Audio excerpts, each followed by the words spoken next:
Kejadian ini terjadi tahun lalu. Saat itu aku bersama teman-teman di gang rumahku membuat sebuah acara yang bisa dibilang acara untuk memeriahkan hari kemerdekaan.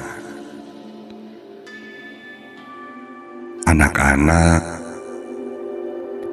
berkumpul, saling gotong royong untuk membersihkan selokan, mengecat gapura, bahkan tembok di gang pun dimural dengan ilustrasi atau gambar yang menyangkut semangat kemerdekaan. Sepanjang jalan di gang dipasangi hiasan-hiasan yang terbuat dari hasil daur ulang. Botol-botol plastik yang dicat lalu dibuat sedemikian rupa menjadi dekorasi yang apik untuk dipajang, mengitari jalanan di gang rumahku.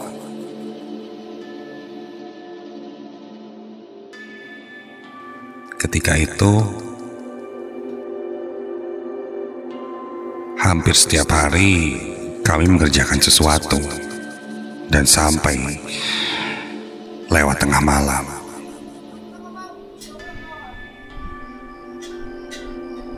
Sampailah pada hari itu. Ketika itu aku ingat hari Kamis, malam Jumat.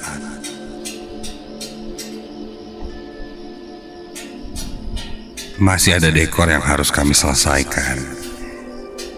Kami istirahat sejenak di satu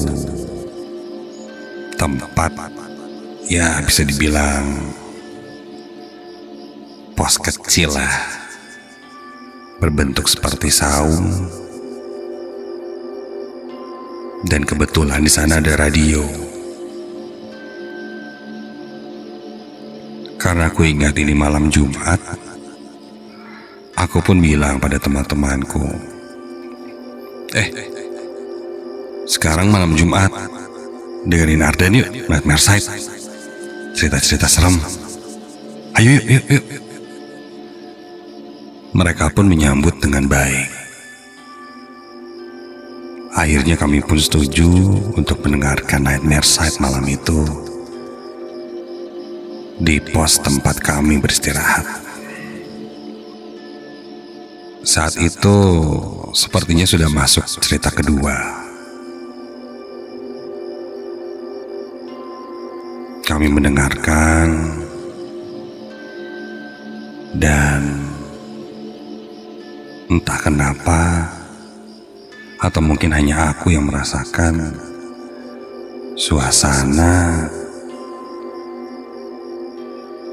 kok jadi beda ya.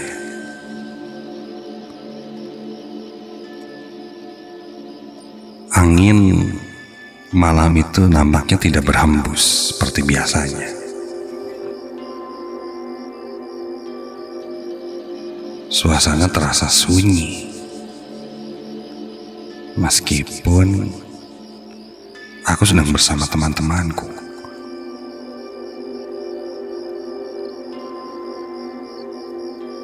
Tak terasa, kami larut dalam cerita-cerita nightmare dan berujung saat itu jam 12 malam. Dan pekerjaan kami belum selesai.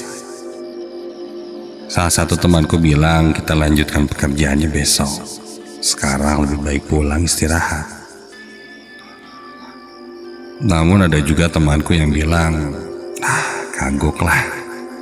Sekalian begadang, kalau besok akan ribet karena mungkin akan banyak orang. Mumpung sepi, jadi bisa fokus kerjanya, gak banyak gangguan. Apalagi kalau sore banyak anak-anak kecil. Iya juga sih. Akhirnya beberapa di antara kami setuju untuk lanjut mengerjakan sisa pekerjaan kami, sedangkan beberapa lainnya ada yang pulang.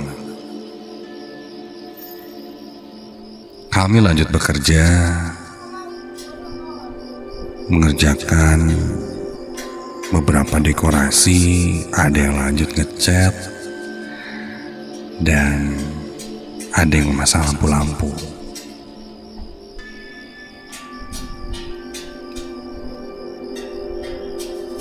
Saat itu aku kebagian untuk menempelkan lampu-lampu cabai di antara hiasan-hiasan yang melintang di tengah-tengah jalan gang.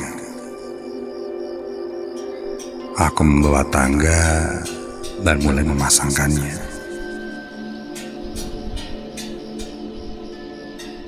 Saat itu entah kenapa aku merasa ada yang selalu memperhatikanku.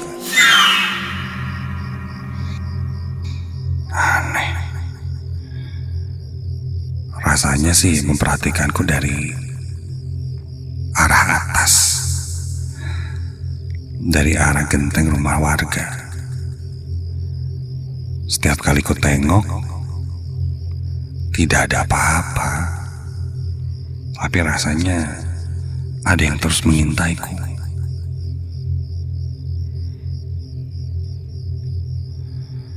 Satu persatu lampu-lampu itu pun aku pasang. Setiap kali aku naik di tangga dan memasangnya, perasaan itu selalu muncul. Seperti ada yang memperhatikanku, seperti ada yang berdiri di antara genteng-genteng warga itu. Apaan ya?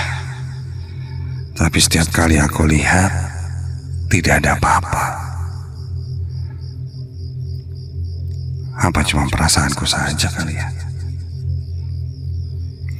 Sampai di satu titik, aku naik dekat tiang lampu jalan di ganggu itu. Aku pasangkan lampu-lampu cabai yang tersambung satu sama lainnya.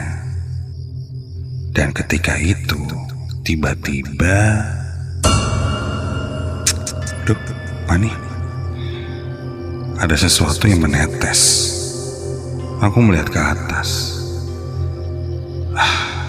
Sepertinya akan hujan. Aku segera menyelesaikan memasang lampu cabai itu sebelum hujan. Bahkan aku sempat berteriak, "Ren, udah rada gerimis, kayaknya harus cepat-cepat bisa hujan."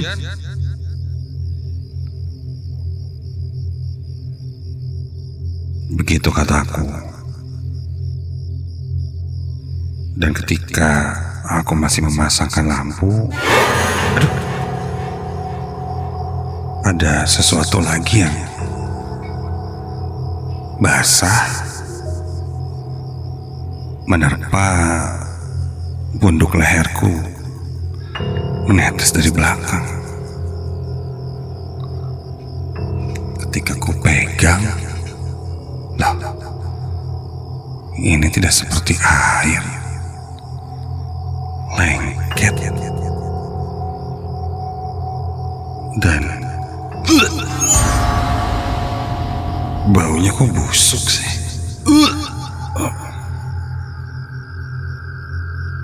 Sepertinya ada sesuatu yang jatuh dari atas. Karena ketika itu aku berada di dekat satu rumah yang mempunyai 2 lantai. Kontan aku tengok ke arah genteng rumah itu. Astaga! Aku terperanjat, bahkan langsung buru-buru turun dari tangga ketika sangat jelas terlihat ada satu sosok yang terbalut kain putih kusam terikat.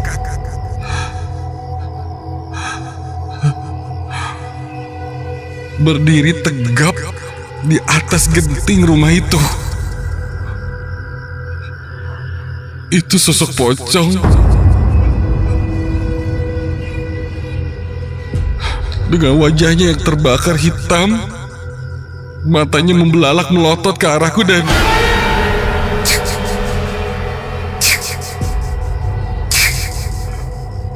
dia meludah ke arahku. Seketika tercium bau sangat busuk. Hal itu membuatku langsung lari terbirit-birit menuju ke arah teman-temanku. Dan ketika aku tengok lagi, sosoknya sudah hilang.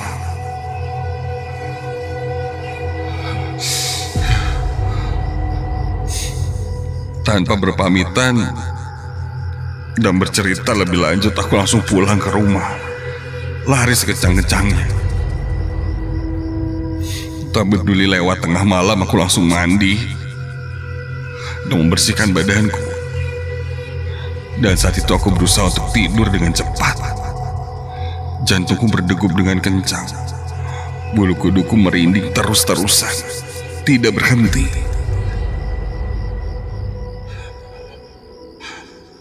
Aku pejamkan terus mataku. Dan kini ada yang menetes di pipiku. Perlahan ku buka mataku dan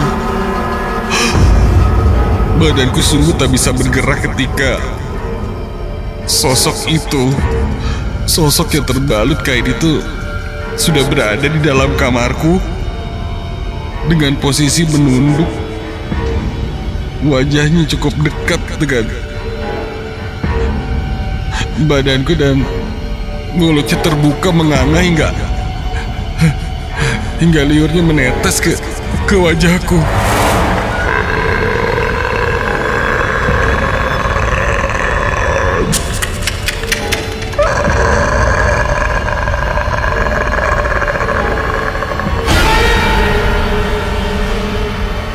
Aku langsung berteriak sangat kencang hingga membangunkan orang-orang di rumahku.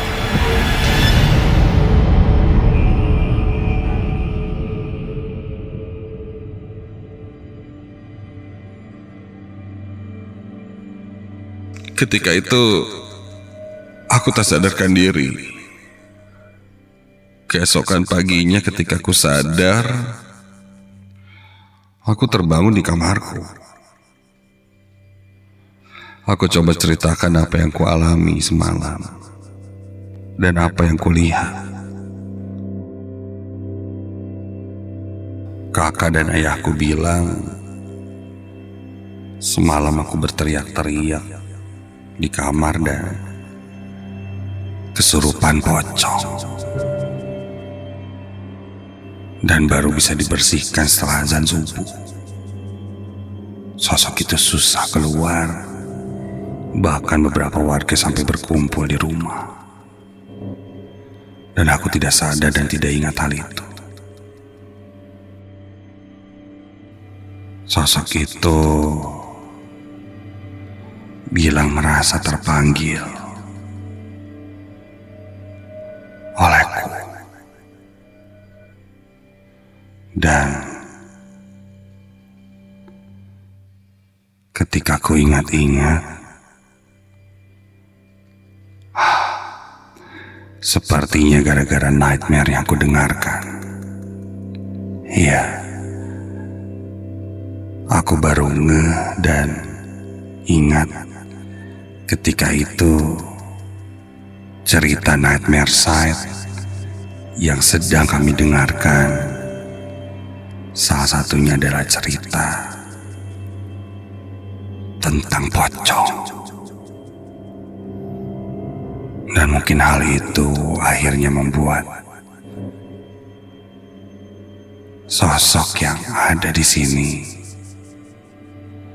merasa terpanggil. Karena seakan-akan kami membicarakan tentang sosok itu.